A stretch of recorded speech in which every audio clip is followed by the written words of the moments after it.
बिस्मिल्लाहिर्रहमानिर्रहीम। अस्सलाम वालेकुम। कैसे हैं आप सब? My name is Ayesha and welcome in Nizaz foundation academy. जी, तो क्लास 10 जैसे कि आपको पता है कि हमने क्लास 10 का मैथ्स का चैप्टर जो है वो स्टार्ट किया हुआ है। और जो हमने लास्ट लेक्चर 10 क्लास के लिए बनाया था उसके अंदर हमने एक्सरसाइज 4.1 जो है वो कंप्लीट कर ली थी। अगर आपने एक्सरसाइज 4.1 का कोई भी लेक्चर मिस किया है तो मैं आपको जो है चैनल की प्लेलिस्ट का लिंक ऊपर आई बटन में दे दूँगी। आप वहाँ से जाके सारे लेक्चर्स एक सीक्वेंस के साथ देख सकते हैं, जिसमें हर सवाल आपको बाय हैंड सॉल्व किया हुआ मिल जाएगा। ठीक है, तो अभी हमारे पास एक्सरसाइज 4.2 है। एक्सरसाइज 4.2 तकरीबन जो है हम कह सकते हैं कि इसका ताल्लुक भी 4.1 से ही है, लेकिन इसके अंदर क्या डिफरेंस है वो हम इसमें देखते हैं। ठीक है, अभी सबसे पहले तो आप देखें आपके पास एक फ्रैक्शन गिवन है और ये क्वेश्चन नंबर 1 है एक्सरसाइज 4.2 का। आपको एक फ्रैक्शन गिवन है, आपको पता है कि अगर हमने कोई भी फ्रैक्शन है उसको पार्शियल फ्रैक्शन के अंदर रिजॉल्व करना है तो हमारे पास जो फ्रैक्शन गिवन होता है उसको प्रॉपर होना चाहिए। प्रॉपर का मतलब कि आपके पास ऊपर न्यूमिनेटर के अंदर जो आपके पास पोलिनोमियल होगा उसकी डिग्री छोटी होनी चाहिए डिनोमिनेटर की निस्बत। ठीक है, तो अभी ये हमारे पास यहाँ पे अगर हमने प्रॉपर फ्रैक्शन में इसको कन्वर्ट करना है तो वो चीज़ हमारे पास क्लियर है। दूसरा, हमारे पास जो डिनोमिनेटर होता है उसके अंदर फैक्टर्स होने चाहिए।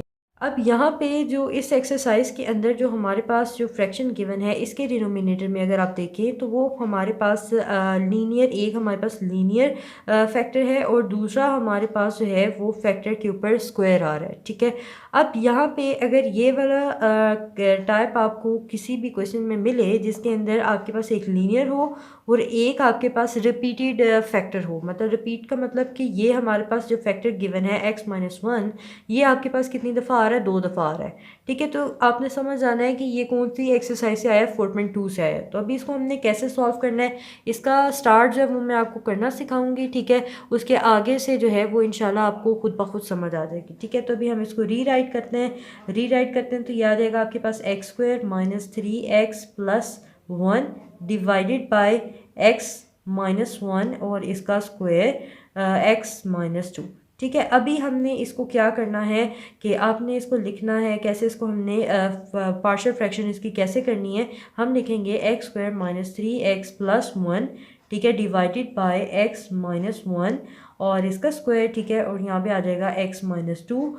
और ये हमने कैसे लिखना है वैसे ही जैसे हम लास्ट जो हमारे पास एक्सरसाइज थी उसके अंदर हम ऊपर कोई कांस्टेंट नंबर रखते हैं, नीचे हमारे पास जो फैक्टर्स होते हैं वो अलग करते हैं। अब आप कहेंगे यहाँ पे ये क्या, हमारे पास तो फैक्टर्स तो है लेकिन एक फैक्टर के ऊपर पावर आ रही है, तो इसको हमने कैसे लिखना है? हम क्या करेंगे, यहाँ पे पहले स्क्वायर के बगैर लिखेंगे ये वाला हमारे पास जो फैक्टर है x-1, दूसरे के अंदर हम b लिखकर और ये वाला फैक्टर जैसे है वैसे ही स्क्वायर के साथ लिख देंगे। एक दफ़ा स्क्वायर के बगैर लिखेंगे, एक दफ़ा हम स्क्वायर के साथ लिखेंगे, इस तरह से। ठीक है, उसके बाद आपके पास क्या आ जाएगा? +c और यहाँ पे आ जाएगा आपके पास दूसरा जो लास्ट फैक्टर रह गया x-2, इस तरह से। ठीक हो गया, इसको आप नाम दे दें इक्वेशन नंबर 1 का कह लें, इसको इक्वेशन नंबर 1 कह रहे हैं, आप कोई भी नाम दे सकते हैं। अब हमने क्या करना है, हमने ये वाले जो फैक्टर्स हैं इनको हमने क्या करना है? कैंसल आउट करना है। तो हम क्या करेंगे? मल्टीप्लाई करेंगे, मल्टीप्लाई बोथ साइड बाय, किससे हम मल्टीप्लाई करवाएंगे? इससे। ठीक है, तो ये आ जाएगा x-1 का स्क्वायर x-2, इस तरह से इन इक्वेशन वन के अंदर हमने करवाना है इसके अंदर। ठीक है, तो हम करवाते हैं, यहाँ से हम करवाएंगे x² - 3x + 1 और नीचे आ जाएगा x-1 और इसका स्क्वायर x-2। ठीक है, और मल्टीप्लाई x-1 का स्क्वायर x-2। ठीक है, ये हमने मल्टीप्लाई करवा दिया। अब यहाँ पे भी करवाएंगे a/x-1 और इसका साथ में आ जाएगा स्क्वायर x-1 का स्क्वायर मल्टीप्लाई x-2। इसी तरह b के साथ भी लिखेंगे x-1 का स्क्वायर मल्टीप्लाई x-1 का स्क्वायर और x-2। इसी तरीके से c के साथ भी कराएंगे x-2 और साथ में मल्टीप्लाई करवाएंगे x-1 का स्क्वायर और x-2। अब यहाँ पे हम कैंसिल करेंगे, यहाँ से ये चीज़ सारी की सारी कैंसिल। यहाँ पे x-1 एक जो है वो कैंसिल हो जाएगा इस पावर के साथ और यहाँ पे 2 थे, एक रह जाएगा और यहाँ पे 2 थे, 2 के दोनों कैंसिल हो जाएंगे। x-2 एक ही था, x-2 से कैंसिल हो जाएगा। तो यहाँ पे आपके पास क्या रह जाएगा?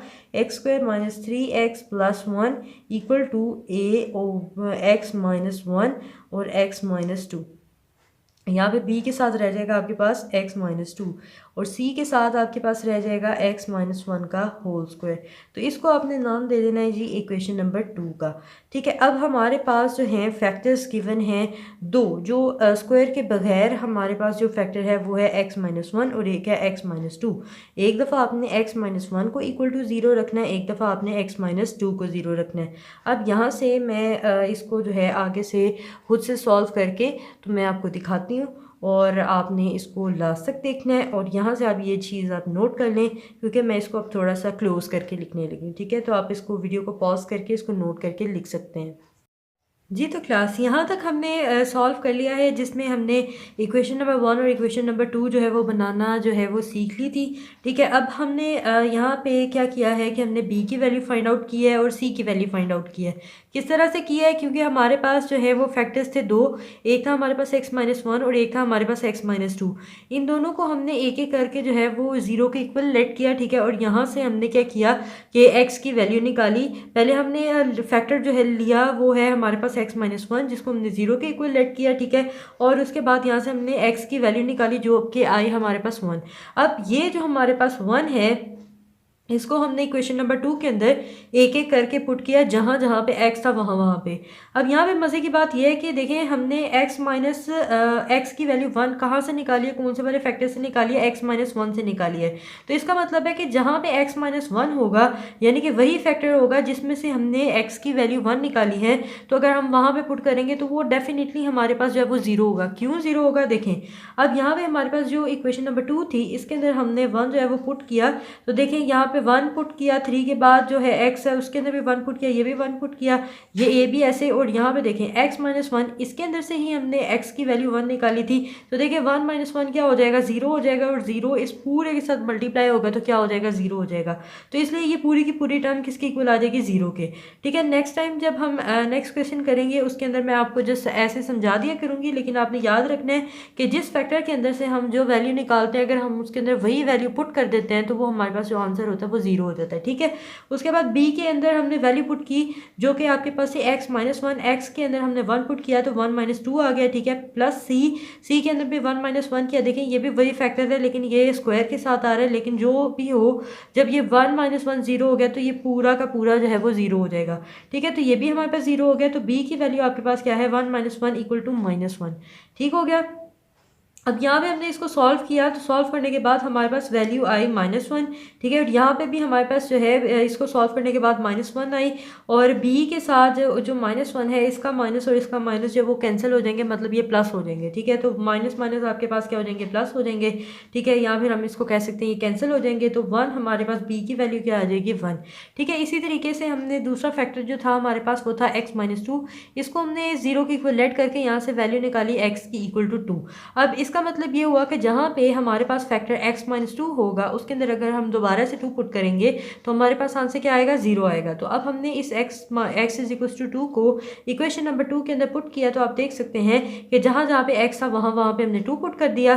ठीक है, और जहाँ पे ये देखें अब a फैक्टर था हमारे पास, a के साथ जो फैक्टर मौजूद थे उसके अंदर भी हमारे पास क्या आ रहा था, x-2 आ रहा था। तो इसके अंदर जब हम पुट करेंगे 2 - 2 0 हो जाएगा, तो इसका मतलब है ये ऑल ओवर क्या हो जाएगा, 0 हो जाएगा।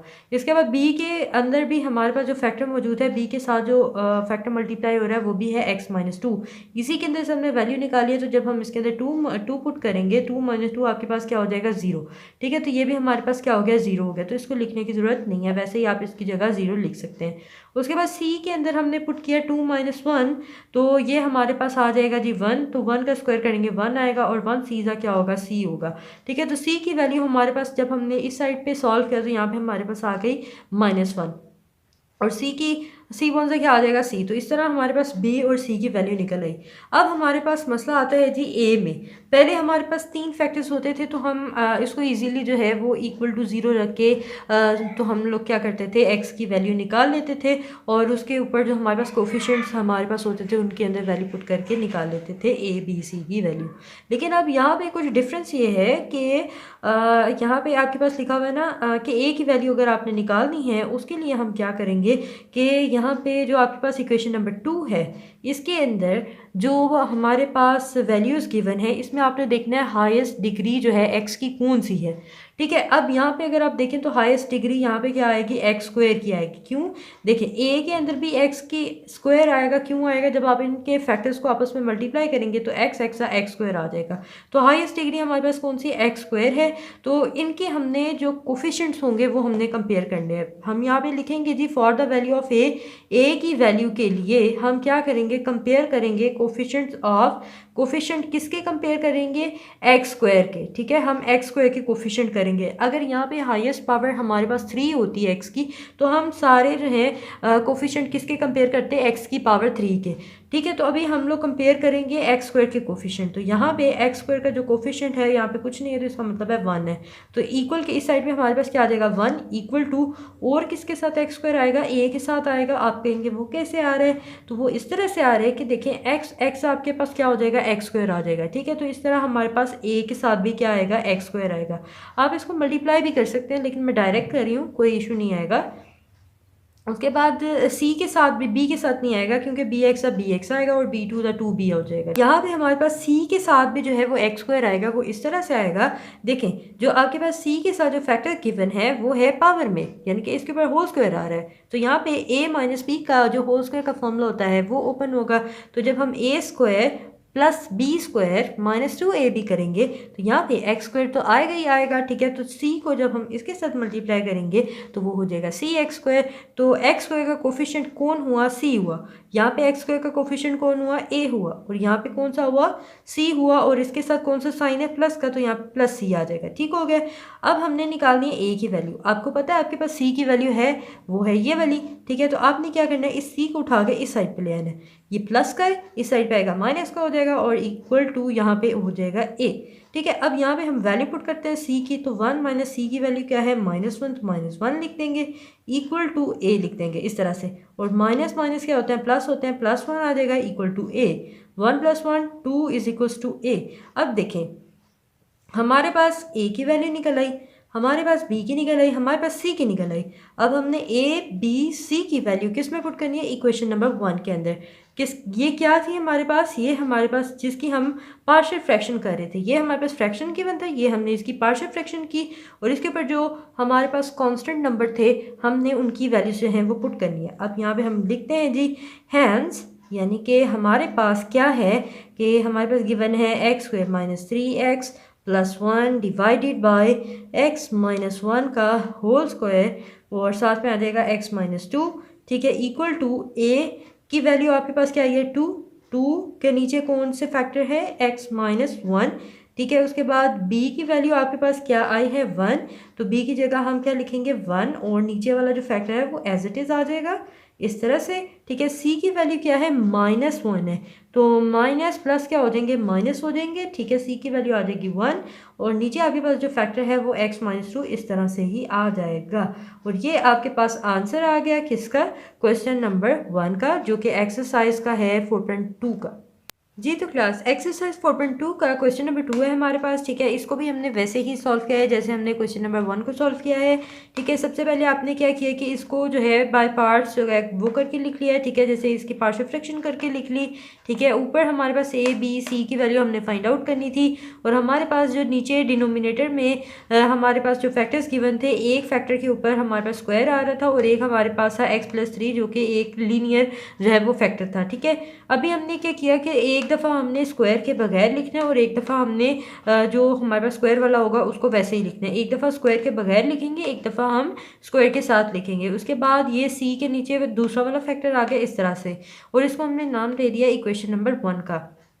अब चूंकि हमने ए बी सी की वैल्यू फाइंड आउट करनी है, ठीक है, तो हमने क्या किया कि हमारे पास जो नीचे दो फैक्टर्स गिवन थे इनको हमने दोनों साइड पे मल्टीप्लाई करवाया। जब दोनों साइड पे मल्टीप्लाई करवाया तो इस वाले का तो ये पूरा का पूरा फैक्टर जो है वो कैंसिल हो गया और सिर्फ ऊपर वाला आ जाएगा। ठीक है, और ए के साथ जो है हमारे पास x+2 नीचे था, तो ऊपर हमारे पास 2 थे तो एक रह जाएगा और एक x+3 साथ आ जाएगा।